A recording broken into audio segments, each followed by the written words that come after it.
Imagine sitting alone at the altar, your heart pounding, as your own sister in a wedding dress is escorted out by security, because your parents tried to force her walk down the aisle first.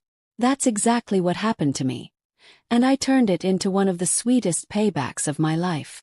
If you've ever been underestimated, sidelined, or treated unfairly, especially by people who should have had your back, hit that like button and subscribe. Because today's story isn't just dramatic, it's downright cathartic revenge, and you're gonna feel every beat of it with me. I grew up with a constant ache in my chest, a persistent whisper that I wasn't enough. From childhood, my parents made it glaringly clear. My sister was the golden child. If she accused me of something, I'd cower under the punishment. If I dared accuse her, even with proof, they'd dismiss it or worse, punish me too. I still remember my 10th birthday. My cake had to be the flavor she liked, not mine. My celebration was reduced to a footnote. She was spoiled, indulged, and glorified. I was the shadow, the foil. The resentment festered, small and constant, like a wound that never healed. In my teenage years, the haze of normalcy hid the cruelty, but then came the blow I could never outrun. My sister had no friends. Me had plenty. Suddenly I was branded the problem. My social life was cut off. She accused my friends of every misdeed she could conjure. My parents believed her, without a shred of evidence. The more she isolated me, the more helpless I felt. That ache grew. Life got worse. My sister's friends came over and mocked me. Light teasing, my parents called it. I fought to hold on to the few connections I had, my cousins. But when they questioned why I never went anywhere, my blunt, "I'm not allowed. My sister hates she has no friends," blew open the truth to the adults. Yes, the fallout was mixed. I was grounded, but at least they eased up a bit. Meanwhile, my sister changed schools, made new friends, and inflicted fresh torments at every turn. Boys I dated, accused by her of flirting at every turn, were grounded, blamed on my bad decisions. Every candy I didn't get, every curfew I had that she did not, every college opportunity one was denied, it piled up. Then came the college bombshell. She was going to school, and I wouldn't get paid for mine. My parents couldn't afford it. Scholarships weren't discussed. But I prepared. I studied harder, launched applications, and won a full scholarship to a solid college. I posted it online, thanking them first, of course. That way they couldn't deny it outright. Briefly they seemed proud. But that didn't last. College was my lifeline. I found freedom, friends, confidence. Then I met him, my husband. If I was quiet, guilt-ridden, apologetic, he was bold, funny, ferociously protective. I cried at a slight. He fired back with wit that stunned bullies into retreat. I'd never felt so seen. We decided on a low-key wedding and a dream honeymoon to Europe. But then came their demand. My sister had to walk down the aisle first, in a wedding dress, on our day. My parents' excuse: a younger sister shouldn't marry first. They offered to pay if she got her moment. My husband returned, and with excitement, because this absurdity was golden. Here was the perfect revenge bait. We listened, feigned surprise, pretended to weigh the fairness of the proposition. Meanwhile we plotted. We even called his level-headed brother for advice. The consensus: don't make it too wild. Keep it in the realm of plausible deniability. Our plan: agree.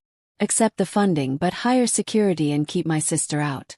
Keep everything off text. I'm neurotic, controlling, checking phones, my husband insultingly said, so no trace of written planning. Have the sister think she's part of the planning process. Let them think it's working. And everything was bait. We let them think they were influencing, choosing menus, orders, dresses.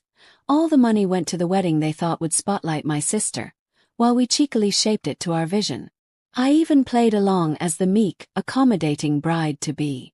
Underneath, I was bristling with suppressed justice. Wedding morning. Calm, light, flutter of nerves. Everything went smoothly. Guests trickled in.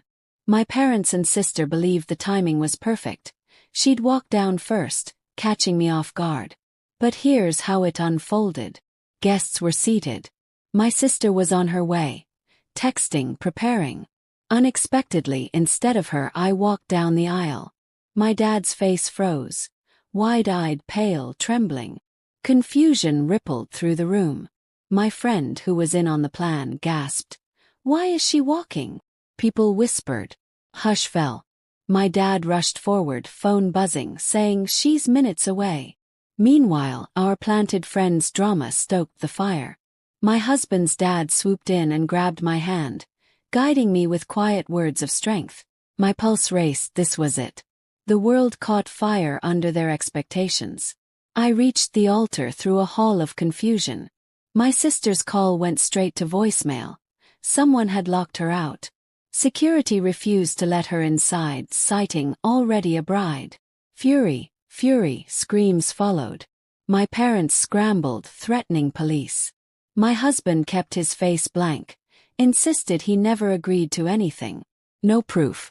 Silence. Their lies collapsed under the weight of disbelief. Guests rallied behind us. My sister collapsed in tears, screaming. My parents stuttered. It was the sweetest payoff of validation. I stood there, relief, triumph, vindication, in a gown of defiance. I remember the hush of the reception. People sidled me with hugs. "You were amazing. You deserved that." My heart, light, free, expansive. The people who knew the whole backstory looked on with awe. And my parents vanished from the night, humiliated, exposed. Later, my sister's unhinged messages accusing me of orchestrating the takeover. My husband screenshot them, shared them in our family group, complete with threats of defamation and demands for a honeymoon invasion. Silence. We were free. That moment, it was electric. My sister, in full wedding attire, blocked. My parents undone. My husband's poker face. Me at the altar, shaking but triumphant. Years of emotional abuse, of being ignored, of being the latter, led to this single moment of righteous justice. The gasps, the whispers, the chaos, it was validation. For once, they were the spectacle, they were the gaslit, they were humiliated. And I was the bride. Redeemed, radiant, undefeated. In the end, karma doesn't need theatrics. Just truth, timing, and a bit of courage. Sometimes the sweetest victories come not from shouting, but from quietly turning the tables, stepping into the spotlight, and letting their own sabotage become their downfall. If that gave you chills or made your heart race, smash that like button. Share your own stories of poetic justice in the comments. What's the most satisfying revenge you've ever witnessed? And don't forget to subscribe for more tales where the underdog finally gets their day.